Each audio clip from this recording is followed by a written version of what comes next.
இன்னைக்கு எது எப்படியானாலும் என்னோட ஃபர்ஸ்ட் வேலை அடுப்பு க்ளீன் பண்ணுறது.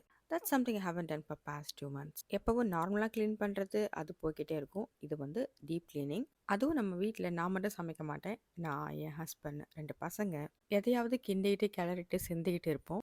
அதனால எப்பவுமே ஒரு மாதத்துக்கு ஒரு தடவை இல்லை 2 மாதம் சம்திங் லைக் தட் எப்பவுமே வந்து டீப் க்ளீனிங் பண்ணிவிடுவேன். ஸோ அதுக்காக ட்ராஷ் பேக் லைன் பண்ணிவிட்டு ரொம்ப கன்வீனியண்ட்டாக இருக்கும் பாட்டம் லைனிங் பண்ணுறதுக்கு.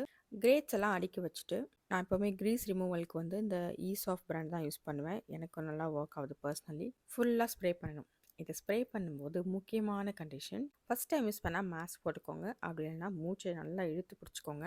அதில் போட்டிருக்கிற டைரக்ஷன் படி 3 to 5 minutes ஊற வச்சா போதும். ஆனால் நான் ஒரு 30 minutes ஊற வச்சேன். அதுக்கப்புறம் கை வலிக்கெல்லாம் ஸ்க்ரப் பண்ண தேவையில்ல. இந்த கிரீஸ் மட்டும் தனி லேயராக அப்படியே மேலே மட்டும் எடுத்துகிட்டு வந்துடும். மற்றபடி இந்த மூளை முடுக்கிலலாம் வந்து நம்ம இந்த கிச்சன் ஸ்க்ரேப்பர் டூல் வச்சு க்ளீன் பண்ணிடலாம். ஃபுல்லாக க்ளீன் பண்ணதுக்கப்புறம் லெவல் 2 இந்த பிங்க் ஸ்டப் இதை வச்சு மறுபடியும் சோப் போட்டு தேய்க்கிற மாதிரி தேய்ச்சிட வேண்டியது தான். இந்த ஸ்க்ரப் நான் வந்து அமேசானில் தான் வாங்கினேன். பார்க்குறதுக்கு வந்து ஒரு துணி மாதிரி தான் இருக்கும். ஆனால் நம்ம ஸ்டீல் ஸ்க்ரப்போட ஃபீல் இருக்கும். வெள்ளி பாத்திரம் விளக்குறதுக்கு பர்ஃபெக்டானது.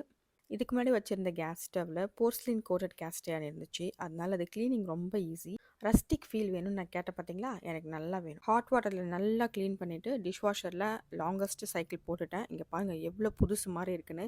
கடைசியில் போகும்போது எனக்கு கொஞ்சம் கையால் தேய்க்க முடியல. எதுக்கும் ஒரு டிஃப்ரென்ஸாக இருக்கட்டுமேன்னு சொல்லிட்டு அப்படியே விட்டுட்டேன். பாருங்கள் அது மட்டும் கொஞ்சம் அழுக்காக இருக்குது. மற்றதெல்லாம் செமையாக க்ளீன் ஆகிருக்கு. பாய்.